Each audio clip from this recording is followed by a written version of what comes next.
नमस्कार. मी अनिकेत देशमुख आणि माझ्या ह्या यूट्यूब चॅनलवरती मी तुमचं स्वागत करतो.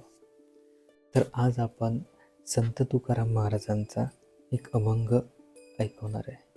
तर चिंता मिळे त्याचा संग रुचिकर, शोभविता दूर तोची भले, ऐसी परंपरा आलीसे चालत, भले त्याची नीत त्या गावारे. ज्याचं मन आपल्या मनाशी जुळतं त्याची संगत आपल्याला आवडते, आपल्याला आनंद देते आणि अशाच व्यक्तीच्या संगतीसोबत राहिलं पाहिजे. याचं मन आपल्याला अस्वस्थ करतं, आपल्याला बेचैन करतं.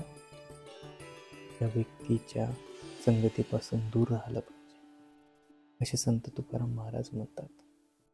आणि खरी नीती हीच असते का चांगली संगत, वाईट संगत यांच्यामध्ये भेद जो आहे तो कळणं आणि वाईट संगतीला नकार देऊन चांगल्या संगतीला होकार देऊन आपलं कल्याण करणं हीच खरी नीती आहे.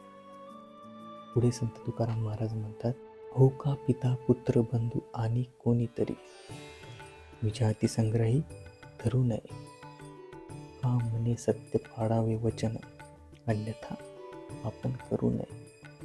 पिता असो, पुत्र असो, बंधू असो की आणखी कोणीही असो, त्याचं वर्तन आपल्या मूल्याशी जुळत नाही,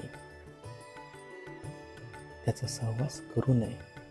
आपण सत्यवचनाचं, नैतिकतेचं, माणुसकीचं पालन करावं, त्यापेक्षा वेगळं वागू नये. याचा अर्थ असा, आपल्या सदाचाराच्या वागण्याला ज्याचा अडथळा होत असेल त्याच्यापासून दूर राहिलं पाहिजे. म्हणून कुठेतरी नाही बोलायला शिका, ही पण एक शिकवण आहे. बऱ्याचशा लोकांना जमत नाही म्हणणं, कारण की ते पुढच्यांचा विचार करतात. आम्ही याला नाही म्हटलं तर याला कसं वाटेल. पण तो जे काही आपल्याला ऑफर करतोय ते वाईट आहे की चांगलं आहे हे पण कळून घेणं फार गरजेचं आहे. त्यामुळे असे संत तुकाराम महाराजांचे आपण अभंग ऐकून एक चांगले बोध घेऊन स्वतःचं कल्याण करू. पुढे अजून सुंदर सुंदर अभंग मी संत तुकारामांचे तुमच्यासाठी घेऊन येणार आहे. जर हा अभंग आवडला असेल तुम्ही व्हिडिओला लाईक करा, शेअर करा आणि चॅनलला सबस्क्राईब करा. धन्यवाद.